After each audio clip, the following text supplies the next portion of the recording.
Hi y'all, welcome back to Selena's Simple Kitchen. Today we're gonna do something completely different than cooking. Today I am trying out some new cleaning methods. I am gonna actually be cleaning out our oven. I am ashamed to say that I haven't cleaned it in probably about 6 months or so, just because I've been too busy with work and everything. But recently I developed these fun little checklists for me and my family to do on a nightly basis. And today is cleaning, detailing counters and appliances.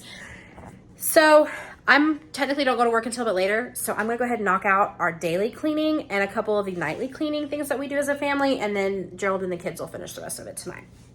So I found this little recipe for cleaning an oven on Pinterest and we're gonna try it out. Okay, so this recipe that I found for a lightly scrub, easy scrub, not using the preheating cleaning cycle on your oven, because frankly I hate it and it sets off the fire alarm every single time I use it. So today I'm gonna try to do this no scrub, leave in kind of a steaming method that I found on Pinterest. So it calls for a pot with some boiling water. So I have that boiling on the stove already. And then we need a half a cup of baking soda. So I think I have enough baking soda here. We're gonna be pretty close. Just perfect. All right, so half a cup of baking soda. And what it described was that this kind of gives you a little bit of grit to kind of paste this on there. And then we need a fourth of a cup of hydrogen peroxide. And this gives you kind of a cleaning kind of type method. And they said a fourth of a cup. So you're gonna put that in there. And then it said a fourth of a cup of Dawn dish soap. It suggested the blue one, the blue dish soap. Well, I don't have the blue dish soap. So we are gonna use what I have, which is the green, but I'm hoping it'll do the same thing. So we're gonna pour that in there. So half a cup of baking soda, fourth of a cup of hydrogen peroxide, and a fourth of a cup of dish soap. We're gonna stir this up real fast. And it's kind of creating a little paste in here. It smells good. All right, so we got it all done. It's kind of like a pasty type like liquid. And then we're gonna set that aside, let our water continue to come up to a boil, and we are going to clean out the crumbs inside the oven. Okay, I have my oven off. Please don't try to do this with your oven on. We're gonna take out the racks just so they're out of the way for this purpose. For now, we are gonna have to put at least one back in here to put the pot on a little bit. So what we're gonna do is we're gonna scrape out all the crumbs out of the bottom of the oven real fast. Once we have that done, it says to take your paste and like a microfiber towel or anything like that and just kind of use this and spread it around on the inside. So I'm just gonna take an old dishcloth that I have. And we're gonna dip it in. I'm gonna try to keep this off of my heating coil just because I don't know that I'll be able to get that cleaned off good enough and then it'll burn later on. So I'm gonna try my hardest to keep this off of my heating coil. So we're gonna spread this around and see.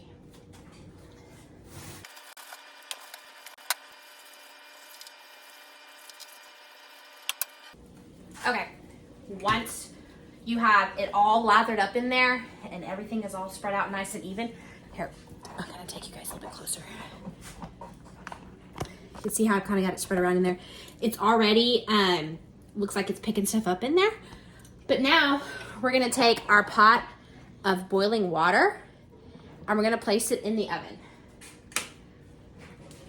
Just take your whole pot, everything with that boiling water, place it in your oven very, very carefully and shut the oven. We're gonna leave that in there for a minimum of an hour. And then we will come back and we'll see if everything wipes off like it says it should. It's been an hour with our oven steaming with our little cleaning mixture that we put in there. So let's open this up and see what happens. I did take an old dishcloth that I don't really care about anymore and I did get it damp so that way we can use it to wipe out everything. Supposedly, we don't have to scrub. We'll see.